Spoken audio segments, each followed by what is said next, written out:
Shopping করতে যাওয়ার আগে এই তিনটে জিনিস সবসময় মাথায় রাখবেন। নাম্বার 1, দোকানে যাওয়ার সাথে সাথে যদি দোকানদার আপনাকে বলে আপনি তো ফর্সা মানুষ, আপনাকে এই কাপড়টাতে অনেক ভালো লাগবে, আপনি ওই কাপড়টা কখনোই কিনবেন না। আপনি বলবেন এই কালারটা আমার পছন্দ না, এটা দেখলে আমার বমি আসে। কারণ দোকানদার যে জিনিসটা বিক্রি করতে পারে না সেই জিনিসটাই পাম দিয়ে বিক্রি করতে চায়। আর মনে রাখবেন, দোকানদার আপনাকে ফর্সা বললে কখনোই খুশি হবেন না, কারণ দোকানদার ওই একই পাম সবাইকে দিয়ে থাকে।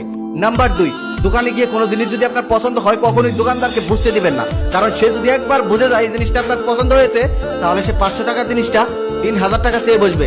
কারণ দোকানদার খুব ভালোভাবেই জানে মানুষ পছন্দের জিনিসটা একটু দাম বেশি হলেও কিনে। তাই শপিং এ যাওয়ার আগে সবসময় সাথে করে একজনকে নিয়ে যাবেন।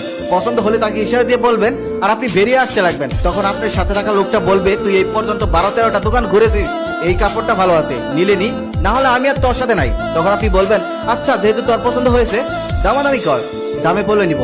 তখন দেখবেন দোকানদার আপনাকে বেশি চাইবে তো দূরের কথা, সে অল্প লাভে দিয়ে দিবে, কারণ সে বুঝতে পারবে আপনি যে লেভেলের কাস্টমার একটু 19 থেকে 20 হলেই বের হয়ে চলে যাবে। নাম্বার 3, দোকানদারের সাথে কখনোই বন্ধুত্বের সম্পর্ক করবেন না। আমরা অনেক সময় দোকানদারের সাথে বন্ধুত্বের সম্পর্ক করি, আর আমাদের পছন্দের জিনিসটা যদি সেই দোকানে নাও থাকে তাহলে অন্য একটা জিনিস নিয়ে ঘরে ফিরি। কেন ভাই, সে কি আপনার থেকে টাকা কম নেয়?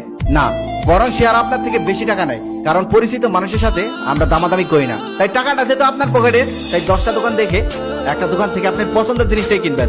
আর শুধু মহিলাদেরকে কখনোই শপিং এ বাড়াবেন না, কারণ তারা 20 টাকার জিনিস 30 টাকা দিয়ে কিনে এনেও বাড়িতে এসে খুশিতে নাচে, এটা ভেবে যে 50 টাকা চেয়েছিল, আমি 30 টাকা দিয়ে কিনেছি।